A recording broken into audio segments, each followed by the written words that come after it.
তাদের ব্যাপারে যখন আমরা দেখলাম যে না এটা it's out of our control, তখন আমরা পুলিশের দ্বারস্থ হয়েছি। এবং আমি বিশেষভাবে ধন্যবাদ দিতে চাই আমাদের গুলশান থানার ওসি মঞ্জু সাহেবকে এবং এর সাথে মারুফ সাহেব যিনি কাজ করছেন এবং ঢাকা মেট্রোপলিটন পুলিশ। আসসালামু আলাইকুম। সবাই আসলে কোঅপারেট করছেন, কিন্তু অনেক বড় ঝামেলা। এই প্রডিউসার ছবি রিলিজ করার পর শান্তি পাইল না। ছবি রিলিজের পর থেকে কিন্তু থানা, পুলিশ, মামলা, মোকদ্দমা, এখন বরবাদ পাইরেসি হয়ে গেছে। এতে বরবাদের ব্যবসা বরবাদ হয়ে গেল কিনা এটাই বড় প্রশ্ন। আর এত বড় বাজেটের একটা ছবি, এত বড় নায়কের একটা ছবি এইভাবে কেন রিলিজ হইল, এটা একটা প্রশ্ন। এই প্রশ্নটা এই জন্য করলাম, বড় বাজেটের ছবিগুলা একসাথে মনে করেন আমার দেশ বাংলাদেশ এখানে রিলিজ করব এবং আমার যেখানে যেখানে টার্গেট ওই একই দিনে রিলিজ করতে হবে, এইভাবেই ইন্ডিয়া ছবি রিলিজ করে। এর পিছনে মেন কারণ হচ্ছে এই পাইরেসি।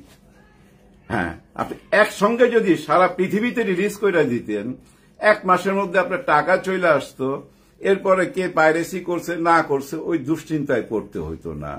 জওয়ান ছবিরও তো পাইরেসি হয়েছে, তাই না? কিন্তু জওয়ান ছবির টিম কি এরকম থানা, পুলিশ, মামলা, মোকদ্দমায় গেছিল? না। সুপারহিট ছবি পাইরেসি হবে না, এটা কোনো কথা? আর এই যে মামলা মোকদ্দমা উনি যেভাবে বলতেছেন, মনে হচ্ছে যে আসামি ধরা পড়ে যাবে। বাংলাদেশে এখন মনে করেন যে থানায় কত রকম মামলা, কত রকম কেস, এর মধ্যে এই পাইরেসি কেসের আসামি খুঁজে বের করা অনেক কঠিন, তাই না? আর এই কাজগুলা যারা করে ওরা কিন্তু বাংলাদেশে বৈশা করে না। ম্যাক্সিমামই পাবেন তাইওয়ানে যা পাবেন বা অন্য কোনো দেশে পাবেন, বাংলাদেশে বৈশা এগুলো করে না।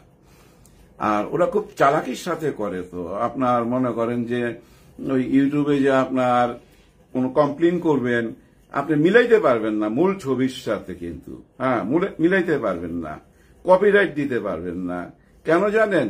ওনারা মনে করেন যে ছবিটা 2 ঘন্টা 25 মিনিটের, ওইটাকে ওনারা 2 ঘন্টা কইরা ফেলে। কারণ ভয়েস দেখবেন যে একটু সাউন্ডটা না স্পিডটা বাড়ায় দেয়, কথাগুলো একটু তাড়াতাড়ি বলবে সবকিছু, মানে মূল ছবির সাথে মিলবে না।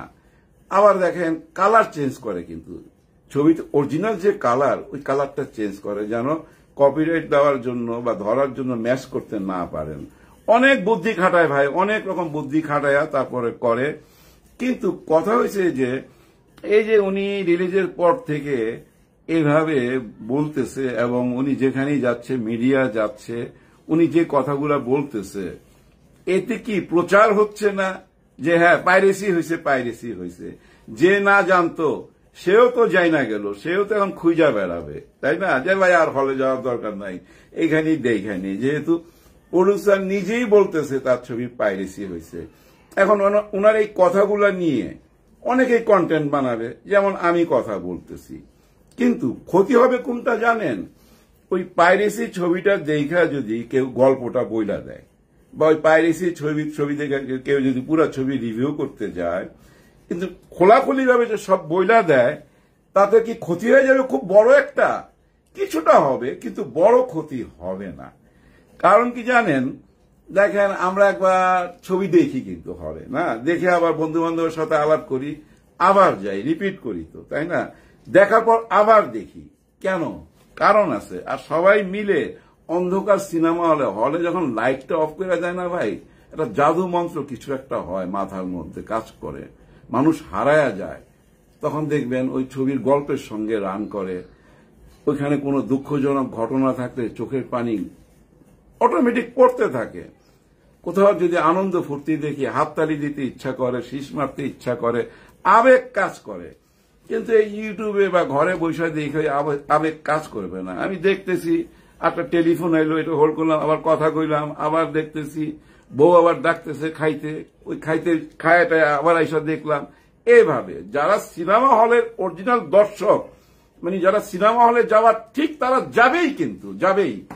কিন্তু এভাবে বেশি করে প্রচার করলে হবে কি জানেন? ওই নিজেদেরই ক্ষতি হবে। ওই আসামি ধরা পড়বে কিনা আমার সন্দেহ আছে। অতীতের অনেক ঘটনা মনে পড়ে। মান্না, শহীদুল ইসলাম খোকন, আমিও জড়িত ছিলাম, অনেকেই ছিলাম। এই পাইরেসির ব্যাপারে বহুত চেষ্টা করছি। হাতে নাতে ধইরা নিয়ে আসছে র্যাব, জানেন, হাতে নাতে ধইরা নিয়ে আসছে। এফডিসিতে আনছে, প্রেসের সামনে ওই লোক এইভাবে হাতে হাত করা পড়া অবস্থা পাইরেসি করছে, ওরে ঢুকাইয়া দিল জেলে। 3 মাস পর জানেন অফিসের সামনে, কিরে ভাই একটা কাজ কাম দেন, ওই লাইন ছাইরা দিছি। কি লাইন ছাইরা দিছ? পাইরেসির লাইন ছাইরা দিছি, একটা কাজ কাম দেন। বাইরেটা কেমনে? স্যার এটা কোনো কঠিন মামলা না তো, আমার উকিল ধরছে বাইর করে ফেলাইছে। এমন কোনো মামলা না, এমন কোনো অপরাধ না যেটা আপনি প্রমাণ করতে পারবেন যে উনি এই কাজটা করছে। অনেক পেঁচগোছ আছে এর মধ্যে, বুঝছেন। আর এই ধরনের কাজ আগে যারা করতো তারা তো ঢাকাতেই করতো, এখন বাইরে থেকে করে, বুঝছেন, বাইরে থেকে করে। কার ফোন আসছে কাটি, এই তো এগুলা হবেই। আচ্ছা, এটা জহির বাবুর ফোন ছিল, ধরলে তো কথা বলতে পারতাম। যাই হোক, তো আমার কথা কি জানেন, এগুলা প্রচার না করাই ভালো। হ্যাঁ, ওইসব পাইরেসি যারা করছে ওরাও ধরা পড়বে না, আর বরবাদের ব্যবসা এক বিন্দু ক্ষতি করতে পারবে না। ক্ষতি যখন হয়ে গেছে, ক্ষতি কোনটা হয়েছে জানেন? ওই যে যখন আপনারা ছবিটা রিলিজ করছেন, একসঙ্গে আপনাদের যেখানে যেখানে টার্গেট ছিল যে মালয়েশিয়া করুম, সুইডেনে করুম, আমেরিকা করুম, লন্ডনে করুম, সব জায়গায় ঠিকঠাক করে একসঙ্গে রিলিজ করে দিতেন, আজকে দেখতেন কোনো ক্ষতির সম্মুখীন হইতেন না। এখন পাইরেসির কারণে বিদেশে যেসব জায়গায় রিলিজ হওয়ার কথা, ওইখানে দেখেন মানুষজন তো আসলে খুব ব্যস্ত থাকে, তাই না? ওরা যদি পাওয়া যায় মোবাইলের মধ্যে, আচ্ছা দেখে নেই, দেখে নিবে। কিন্তু যারা অরিজিনাল দর্শক, বিশেষ করে আমি বলবো শাকিব খানের যারা ভক্ত, তারা বড় পর্দায় দেখা সুখ পাবে, তারা সিনেমা হলে যাবেই। কিন্তু ভবিষ্যতে আবার যখন ছবি বানাবেন, আমি জানি আপনারা ছবি বানাচ্ছেন মেহেদী হাসান হৃদয়কে নিয়ে, খুবই ভালো কাজ করছেন, পরিচালক চেঞ্জ করতে নাই, যেহেতু উনি একটা সুপারহিট ছবি দিছে। তো আপনার নেক্সট ছবি যখন বানাবেন, নিশ্চয়ই আরো বড় বাজেটের ছবি বানাবেন, একসঙ্গে রিলিজ করবেন সারা পৃথিবীতে, সবকিছু ঠিকঠাক কইরা একদিনে রিলিজ। আর আগে থেকেই তো আপনারা জানেন যে ঈদেই ছবি রিলিজ করবেন, সো ওই ঈদটা টার্গেট করে এখন থেকেই কাজ কইরা যান। ওইভাবে ভেঙে ভেঙে রিলিজ করেন না, ভেঙে ভেঙে রিলিজ করলে ক্ষতির সম্মুখীন হবেন। হ্যাঁ, যেমন এখন হয়েছেন আপনারা। তারপরও আমি বলবো যে কোনো ক্ষতি হবে না। সাকিবের যারা অডিয়েন্স, যারা ভক্ত, যারা সাকিবিয়ান, তারা সিনেমা হলে যাবেই। সবার জন্য সবাই দোয়া করবেন, কারো ক্ষতি হোক চাই না। একজন প্রডিউসার আসছে, উনি টিকে থাকুক, উনি টিকে থাকলে ফুল একটা ইউনিট কাজ করতে পারে এবং আমরাও ছবি পাই, তাই না? ও আরেকটা কথা, এর মধ্যে একটা গন্ডগোল হয়েছিল, ওই যে জয় চৌধুরী একজন আর্টিস্ট, ও আবার কিছু কমেন্ট করছে যে ওই যে ঈদ আসলে খালি ঈদের হিরো আর কি, শাকিব খান ঈদের হিরো, এই ধরনের কথা কইয়া ভাইরাল হয়েছে। ওকে সবাই ধুলাই করলো দেখলাম, এবং অনন্য মামুনও দেখলাম খুব খেইবা গেছে। ওরে বলছে যে ওই মিয়া, তোমার সারা জীবনে যা বলি, তোমার ছবি চালায়া সারা জীবনে যে পয়সা পাওয়া গেছে শাকিব খানের 100 সমানও তো হবে না, কঠিন ধুলাই করছে। কিন্তু ওই ছেলেটা আমার একটা ছবিতে কাজ করছে, বুঝছেন, এবং শাকিব খানের সাথেও কাজ করছে। কিন্তু ওই ছেলেটা শিক্ষিত ছেলে, এমন কথা কেন বললো আমি বুঝি নাই। আমার অন্তর্জালাতে আমি খুব কাছ থেকে দেখছি, বেয়াদব মনে হয়নি কখনো, বড়দেরকে সম্মান করে। আর এই জায়গাটায় না আরো বেশি সম্মান করা উচিত ছিল শাকিব খানকে। কারণ কি, উনি কিন্তু অপু বিশ্বাসের সাথে জুটি বাঁধছে। আপনারা খেয়াল করছেন, অপু বিশ্বাস যতগুলো ছবি করছে, এর ম্যাক্সিমাম ছবির হিরো এই জয় চৌধুরী। আর অপু বিশ্বাস শাকিব খানের ওয়াইফ ছিল, তাই না? তার বাচ্চার মা, হিরোর বাচ্চার মা, একটা শ্রদ্ধাবোধ তো থাকবে, তাই না? অপু বিশ্বাসের প্রতি যদি শ্রদ্ধা থাকে, অপু বিশ্বাসের সন্তানের বাবার প্রতি শ্রদ্ধাবোধ রাখা উচিত না? ওই অ্যাঙ্গেল থেকে আমার কাছে অবাক লাগছে যে অপু বিশ্বাস কি তাকে কোনো কিছু বলল না।